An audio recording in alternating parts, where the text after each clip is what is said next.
We're driven by the search for better. But when it comes to hiring, the best way to search for a candidate isn't to search at all. Don't search, match with Indeed.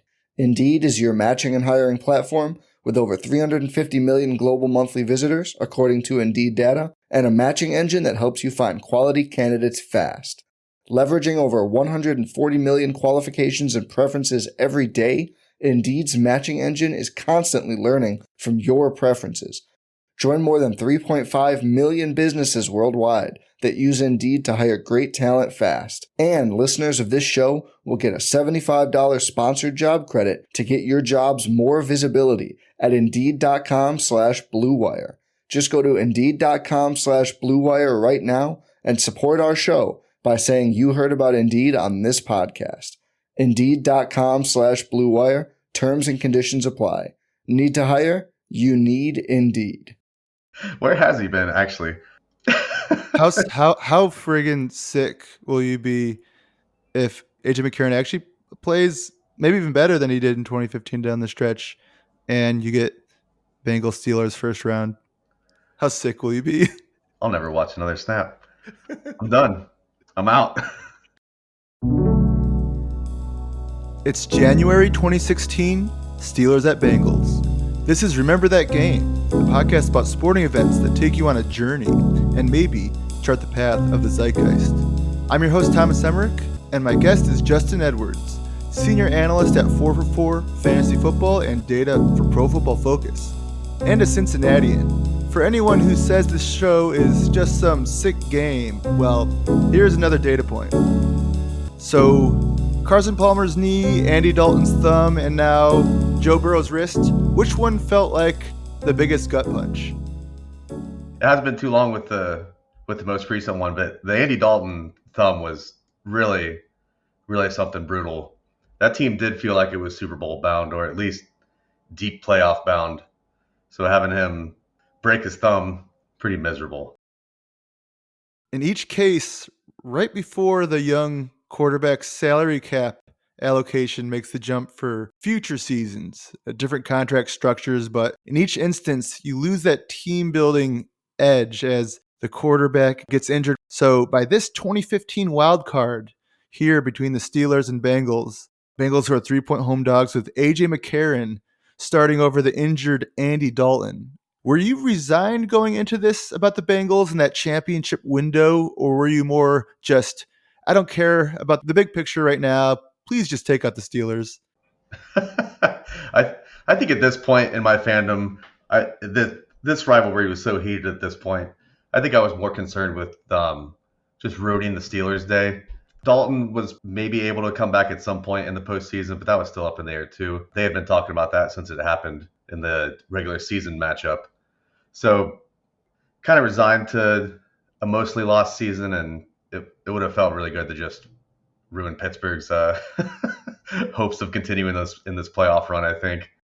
Yeah, what was it like on the ground in Cincinnati with the ripples from this heated rivalry flowing down the Ohio River for the 10-year anniversary of the Kimo von Oelhoffen hit on Carson Palmer in the wild card?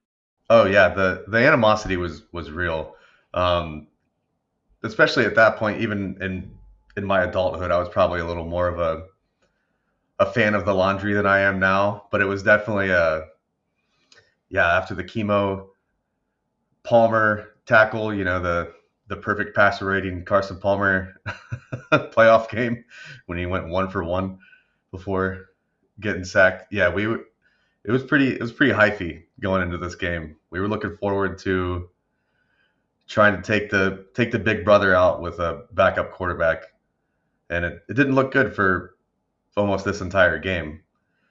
In 2015, the Bengals started 8-0. Andy Dalton injures his thumb, interception return tackle against the Steelers. At that point, he was 4th in PFF quarterback grades.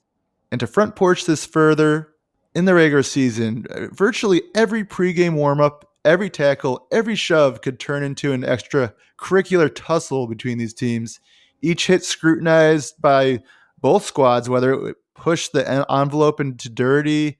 These teams had their gripes. As a Bengals fan, would you assert this was actually the most tense rivalry if not the most mutually destructive of the 2010s.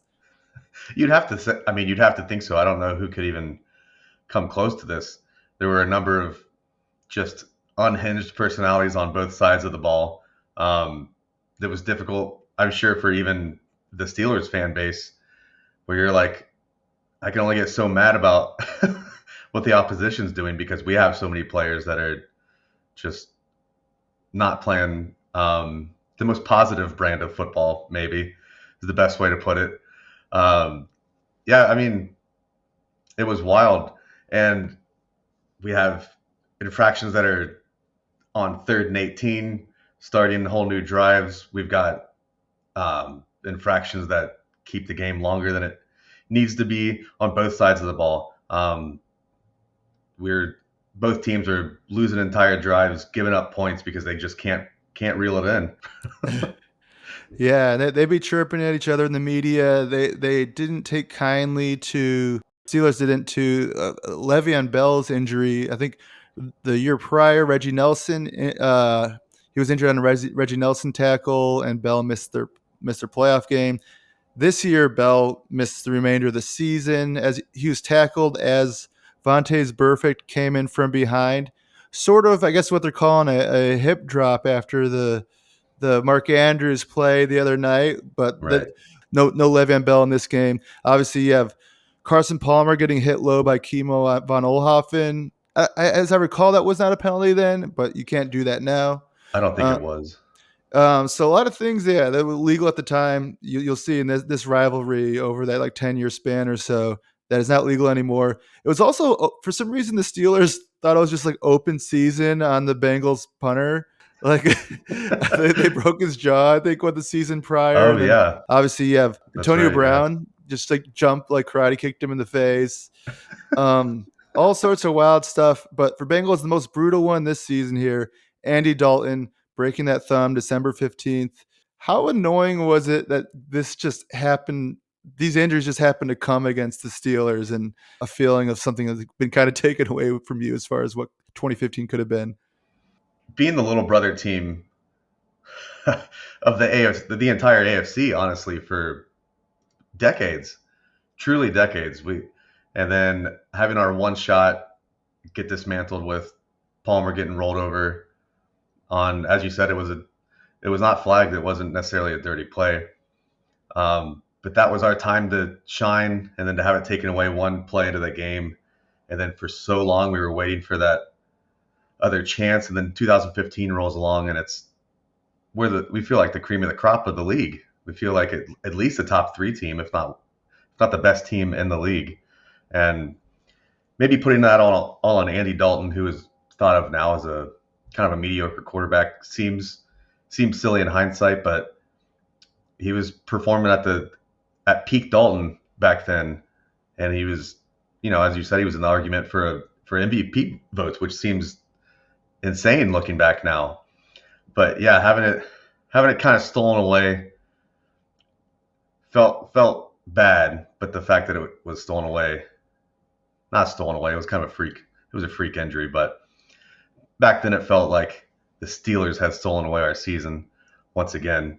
It was a little hard to swallow. Championship window cruelly shut, or 2005, 2015, hopefully not 2023, even though Burrow's out the rest of the season now. Contract goes back up to $29 million next year.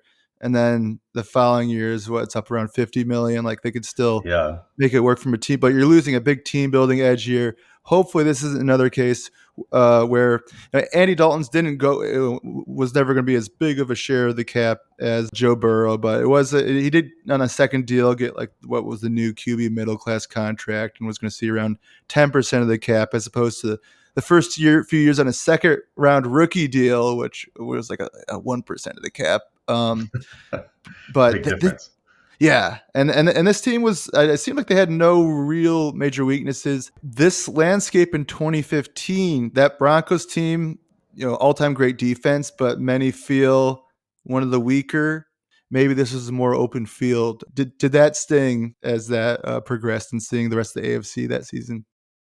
Yeah, I mean, it was just one more thing added to the unlikely road of the Bengals team, who had lost at this point 1, 2, 3, 4, 5, 6 straight wild card games.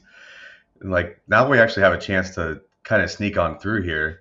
That was the Panthers year, right? Yeah. So I mean, it's not the biggest powerhouse of Super Bowls going on that year. Yeah, it kind of just adds more salt to the wound of what could have been. Was this Bengals team better than, bigger powerhouses, the Patriots at their prime? There were probably even better versions of this Steelers team that were probably leaps and bounds better than this 2015 Bengals team. But yeah, it could have been a nice little road here, get to the Super Bowl, if we had a quarterback. Or I mean, McCarron wasn't that bad either. I think in his final 3 games, he threw a couple interceptions in his little relief duty. I don't know if he threw another interception the rest of the regular season, unless I'm misremembering.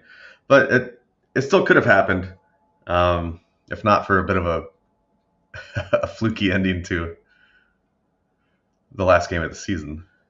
In 2015, you have Peyton Manning really falling off the cliff physically at that point in his career. They're able to get across the finish line. Also in the AFC, you have the Patriots, who I think lost like 4 of their final 6. That was the year they were without Scarnecchia, and then as soon as it ended, Bill Parcells called Scarnecchia up, and his hair offensive line's a mess. Right, You get need to back come here.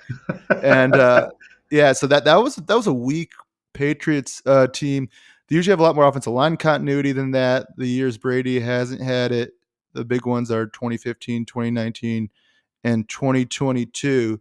Great quarterbacks, even better with a quality, high continuity offensive line, as we like to point out. But in this game, you have 2 offensive lines, Bengals and Steelers, that kind of the paragons of continuity on that part of the decade of the 2010s. Steelers would continue that with Villanueva, Foster, Pouncey, DeCastro, Gilbert. Whereas Cincy, up until this year, and then it kind of fell apart after, was a good unit there as well. You do your O-line rankings and matchups to exploit each week for 4-for-4 fantasy football. How would you evaluate the matchup from a fantasy perspective for this one here in the 2015 wild card between the Steelers and Bengals? I mean, these are 2 very impressive offensive lines. Definitely would be, if this was the year 2023, sticking these offensive lines in would be a couple of offenses that would be well within the rotation of the weekly teams I talk about. There's only so many good offensive lines, so I tend to touch on some offensive lines over and over again because there are some bad offensive lines as well.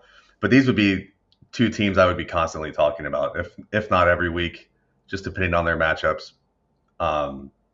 which is kind of surprising because we don't get a lot of points in this wild card matchup.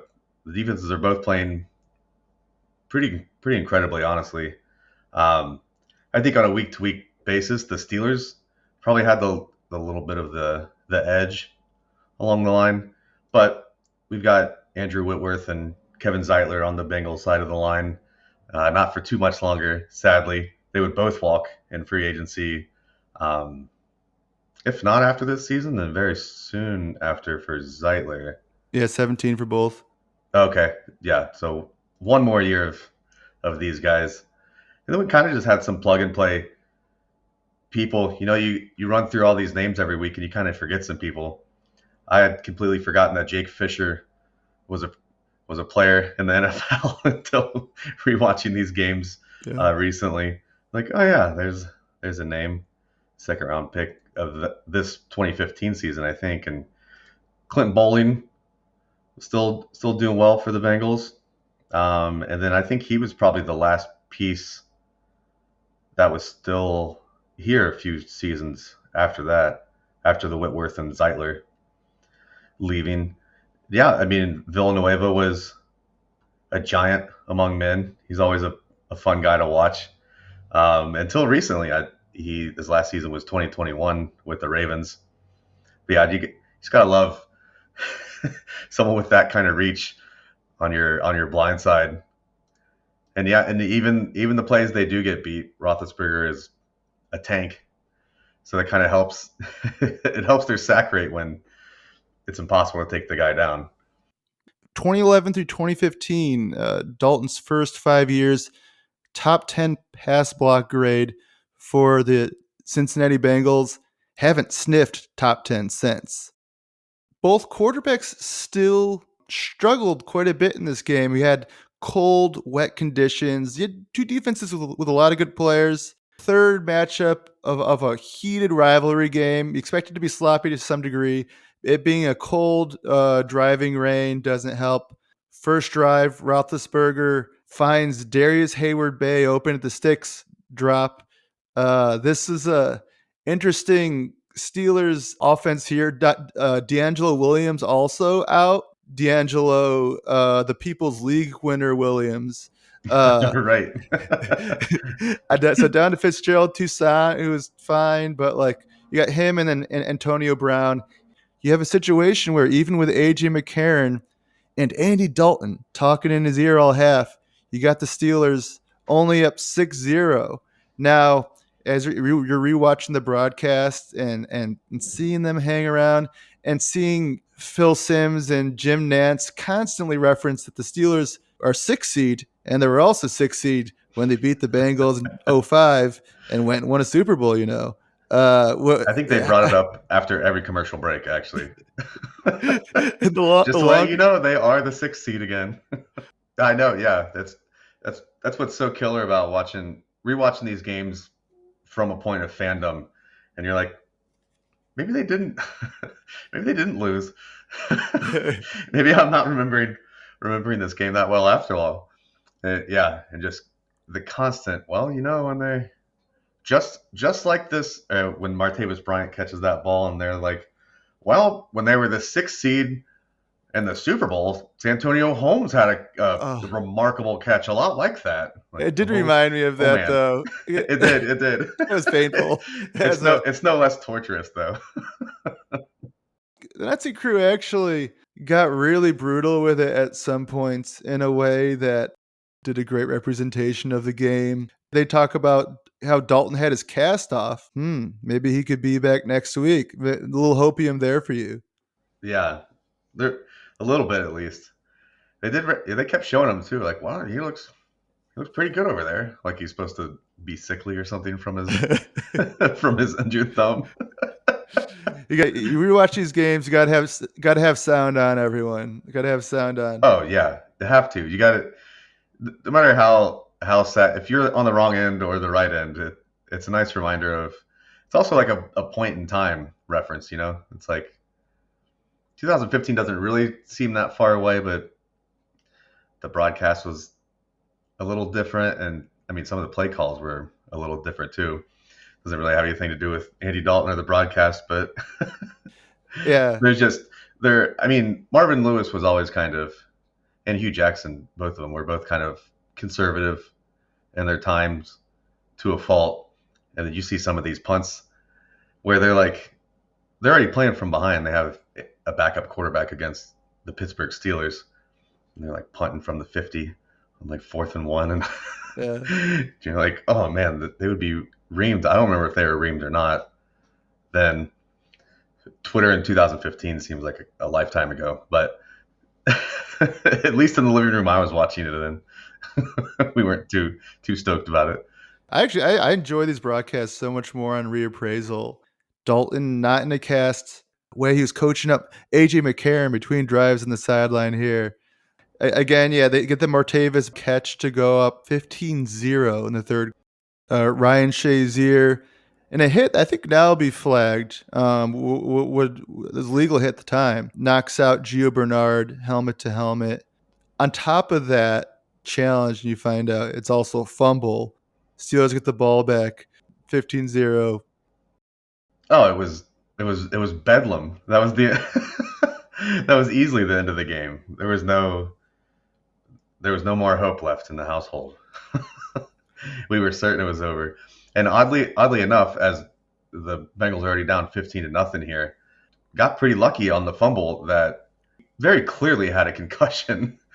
I mean, he looks completely unconscious, but his legs get tangled in Ryan Shea's ears, which would have been a fumble 6, which would have been 22-0, and then absolutely over. But yeah, we were all pretty certain at that time that the game was far over. There was no coming back from this 15-0 deficit. And then the Bengals at the end of the third quarter with a brutal hit of their own via, of course, but Vontaze Burfict landing on Ben Roethlisberger, really getting as much of that Vontaze Burfict weight as he could on Roethlisberger's throwing shoulder. Nowadays, that's 15 yards easy. Right. Back then, that was a legal hit. And just in 2015, the Steelers and Bengals really do a good job of illustrating what future penalties will look like. Right. And but Landry Jones is in, and there's the Bengals window back. AJ McCarron he's been on some big stages. Yeah, his teammates are saying it to the camera for the NFL Films crew. YOLOs it to AJ Green, picks up a big 40-yard pass interference penalty. The defense is shutting down Landry Jones. And then 2 minutes left, AJ McCarron moves the ball across midfield on a nice throw to Marvin Jones. And then on 4th and 1, the blitz and the open space and the slant hits Marvin Jones again to keep the drive rolling. You're basically, and then once in 2-minute territory, you have McCarron saying AJ's back there somewhere again. Touchdown. Bengals up 16-15. But you have the 2-point conversion. Maybe you can be up by 3. What's your roller coaster of emotions here as AJ McCarron throws a backwards pass to behind Jeremy Hill in the backfield? Yeah, like is this what we came up with? We haven't been thinking about what what we'll need to do if we score a touchdown this whole time. You're outlining these last couple of drives like, all right, just throw it to Marvin Jones and AJ Green. Something good might happen, or we'll just lose by 15 points. Like just get it to our guys here at some point. Backwards pass to Jeremy Hill, probably the slowest skill position player on the team at this point, besides maybe Tyler Eifert. I don't know. Let's get him in space, I guess, from the 3-yard line. Yeah, not the greatest. Yeah, and Eifert, I think, had 13 touchdowns that year. Like, give Eifert a chance, give AJ Green a chance, or give Marvin Jones. Eifert led the league at one point. I don't know if he finished the season on top, but I think back in the Week 14 game, he already had 11 touchdowns, I think. So he was leading the league at that point. He was a PFF honorable mention All-Pro that season too. So big year for the Bengals skill position players. In a wide open AFC, what could have been. But I guess it could have been even worse because I don't think that throw was supposed to be backwards. I think in the event that Jeremy Hill didn't reach behind him in the driving rain and secure that pass, that hits the ground and goes the other way. Next thing you know, Steelers are up 17-16 on the 2-point conversion. Right. Oh, man. Literally a roller coaster. It never stopped. Nope, never stops. We're driven by the search for better. But when it comes to hiring, the best way to search for a candidate isn't to search at all. Don't search, match with Indeed. Indeed is your matching and hiring platform with over 350 million global monthly visitors, according to Indeed data, and a matching engine that helps you find quality candidates fast. Leveraging over 140 million qualifications and preferences every day, Indeed's matching engine is constantly learning from your preferences. Join more than 3.5 million businesses worldwide that use Indeed to hire great talent fast. And listeners of this show will get a $75 sponsored job credit to get your jobs more visibility at Indeed.com/Blue Wire. Just go to Indeed.com/Blue Wire right now and support our show by saying you heard about Indeed on this podcast. Indeed.com/Blue Wire. Terms and conditions apply. Need to hire? You need Indeed. Bengals get, well, I wouldn't call it another break. It was more Burfict making a break on the ball. I guess it is kind of a break. That's Landry Jones throwing it, but interception in Pittsburgh territory, up 1, under 2 minutes left, runs into the wrong tunnel with his fellow Bengals as if as if that's all folks. I think that also would have been a penalty. Come to think of it, I don't know if you're allowed to leave the field. I don't know. Yeah, I don't know. And he came back without his helmet on, which Yeah, that's right. but maybe he was in the locker room by the time he took the helmet off, and so then you can come back out without your helmet on. It was different. Yeah, I don't know if it's a penalty now, but it was a different time back then. And I'm gonna guess you had a hunch that was a bad thing to do, just Right. for the vibes, just for the jinx. I don't know, or maybe Yeah. you were like, yeah, it's over. Where were you at? No, I mean, I don't know if I was blaming my trepidation necessarily on the fact that Burfict ran into the tunnel, but I feel like I would have felt a lot better if in some bizarro world he just put the ball down and went and sat on the bench. I feel like I would have been like, oh, we do have this wrapped up. Look, even Burfict knows that this game's over. And I don't know, yeah, I think saying that it was a sign of things to come is probably the best way to put it. And you're like, please stop. It feels like something. Something's in the air. It's not confetti. You do before everything goes horribly wrong, right? Right? Yeah, that's like if famous last words were in action, that would be in the dictionary, I think. Yeah. And it'd be one thing maybe if you're the Steelers, but you're the Bengals, so something is begging to go wrong against the Steelers. Act like you've been here before, even though you've never been here before. Yeah. Or you haven't been here in the last 35 years, maybe. Yeah, Burfict and Pac-Man Jones, they made a lot of plays this day, but the ones that will haunt them come in a couple of drives here after Bengals get the ball back. Jeremy Hill fumbles. Had two hands on the ball. Maybe not high and tight enough, but it's a wet day. Ball gets ripped out. And yeah, he was steaming on the sideline, had to feel for the guy. No one next to him either. They just kind of let him.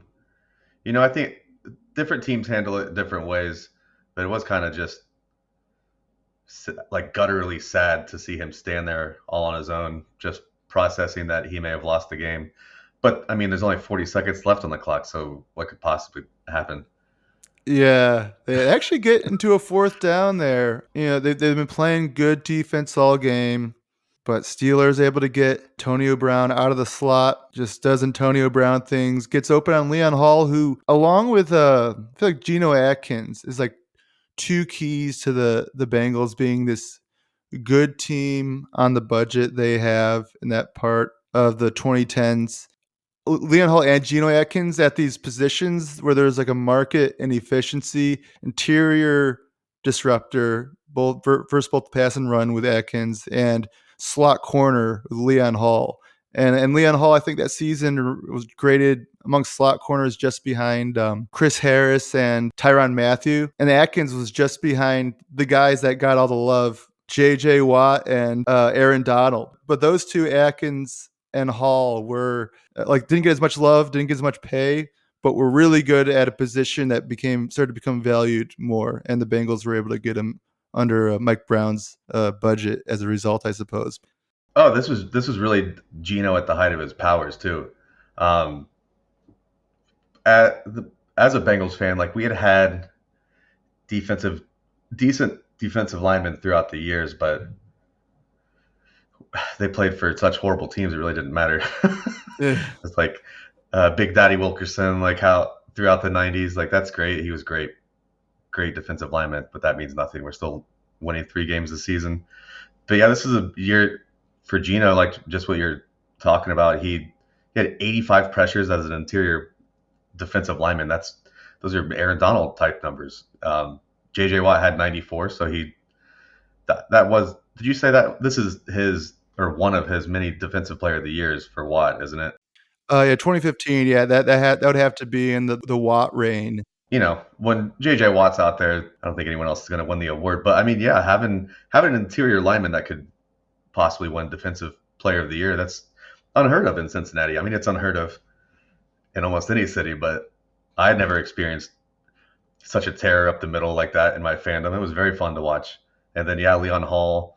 One of these seasons, I don't think it wouldn't have been 2015, but the secondary led the league in interceptions. One of these teens, one of these aughts, somewhere in between the 2005 and 2015 year. So that was obviously fun to watch, and having that kind of game-breaking defender on your team kind of gives you a little backdrop when you're leaning on your offense so often. Have someone that can get in there like Atkins or Hall and destroy the game is fun. It's like a little cherry on top. I mean, low-key loaded unit. Atkins, before J.J. Watt came in 2012, and then Aaron Donald shortly thereafter, Atkins was that dude. In 2012, actually, when Watt was, I think Atkins ranked just ahead of Watt, PFF's top interior defender. In 2011, Geno Atkins, top pass rush grade among interior defenders, 2 spots ahead of Justin Smith. Oh yeah, Would have been that was terrible. Man. Imagine if they kept him around. Oh, can you imagine? Instead the 49ers, who feel like they've had this defensive line for the last 25 years. Yep. Just let them walk. The Bengals were known to do that in this century. in this forever. What hurt worse, Smith walking in the late aughts or Andrew Whitworth walking in the late 2010s? Oh, that's a tough one, honestly. I was going to just jump and say Whitworth because I just appreciate offensive line play so much. But he was, to give him a little bit of props, he was kind of getting up there in age. I don't think he was that. Who knew that he was going to play at his level until 42? So he would have been. Oh yeah, he's 35 years old. He's 36, I think. I'm trying to math. So he's like 36 years old when he leaves. So it hurt, but I guess that makes more sense. Justin Smith was like 26 or something, if I remember right. Oh yeah. So that was probably the less the less sensible one. Maybe Whitworth hurt more, and maybe I was starting to understand football better at that time than when Justin Smith left, but they both suck. Tough to predict someone playing at elite level into their right up to like 40 is right. Yeah. Tough to expect. I think if you're going to lose that bet, then that's when you can kind of shrug your shoulders. Like those are pretty long odds that he's going to be 41 and still awesome, or 40 years old and still awesome. So that one's okay. The Bengals have let a lot of talent walk over the years. I think they've been better about it recently, as in 2023. I don't remember 2015 too well. I guess they were locking some people up. But yeah, earlier especially through the terrible 90s and very early 2000s, they weren't re-signing a lot of people. They were kind of notorious for it. But with Whitworth, at least I understand. I still don't like it, but I get it. Fourth quarter here. You go from good times to bad times real quick. Win probability following the AJ Green touchdown for the Steelers was 28%. Following the Burfict interception, 4%. Even after Hill fumbles, Steelers only at 20% win probability. Then Ben Roethlisberger comes from the locker room back into the game.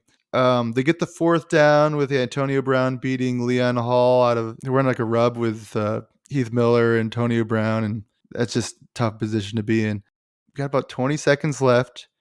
Antonio Brown has a pass come toward him that he has no chance of catching. And regardless of whether he had a chance of catching, what happens next is not great. Burfict puts the shoulder down on the helmet, and Joey Porter comes out, kind of gets into it with the Bengals players.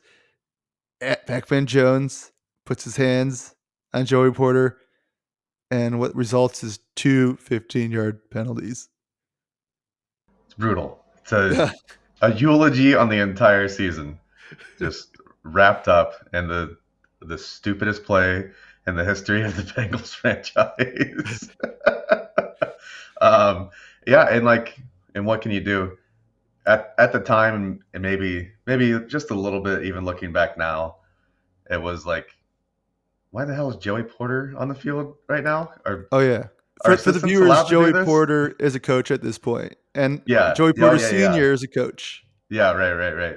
We should make that clear for the listeners. Yeah, he's not he's not in a jersey. That would change everything if he was just, I don't know, lined up on offense for some reason. Yeah. But yeah, I mean, the perfect hit is clearly a penalty. Can Adam Jones push an assistant coach? No, you probably shouldn't be doing that. Why is Joey Porter in the in the middle of a football field? Seconds after well, I guess they were checking on Antonio Brown. He didn't look like he was doing so well after that blatantly illegal hit. But Joey Porter, what was he? It seemed like he was face to face with a bunch of guys who in Bengals jerseys who weren't Antonio Brown.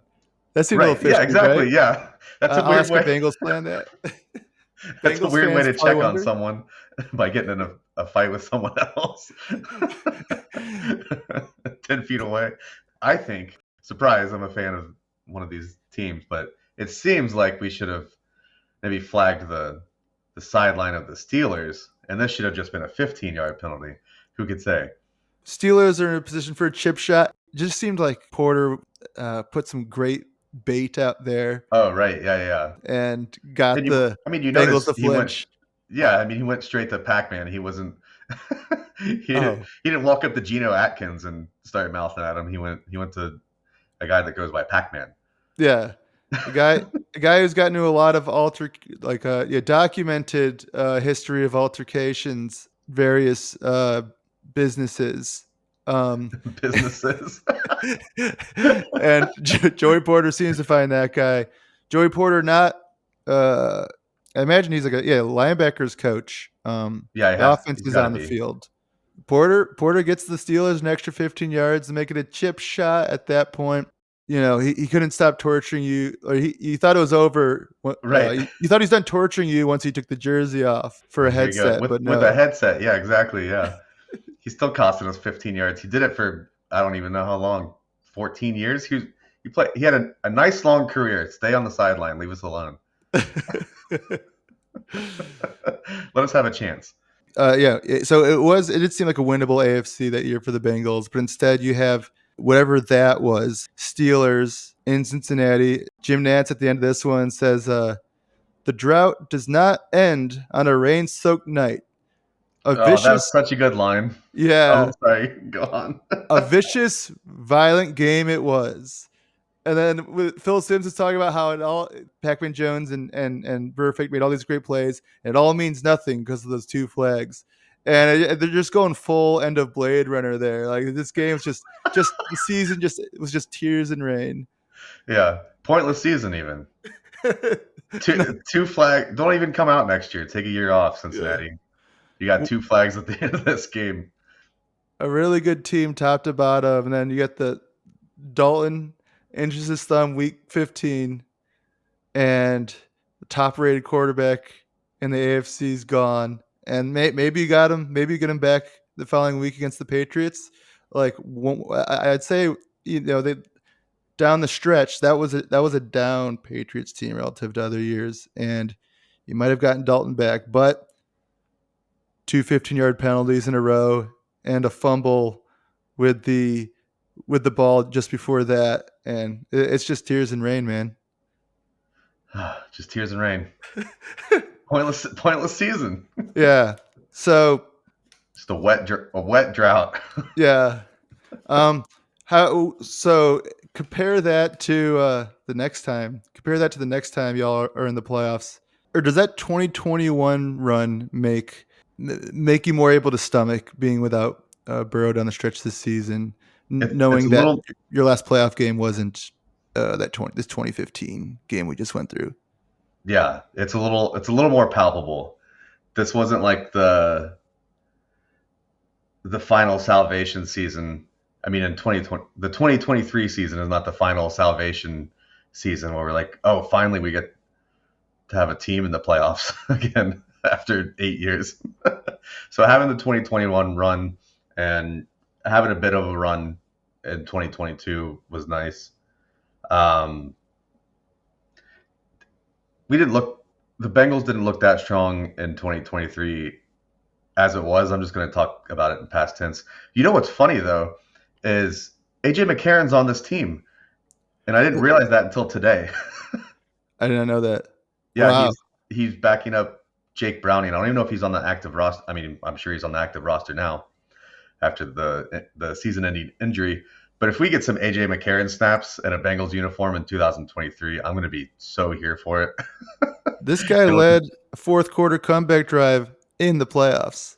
Right. And it was wet too, you know? So what if he gets a couple dry games under his belt with 8 more years of starting experience?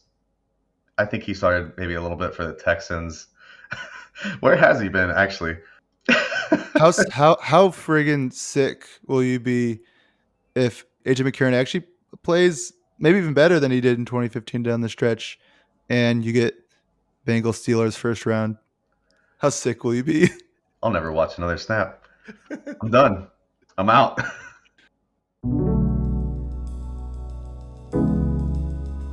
This has been another episode of Remember That Game.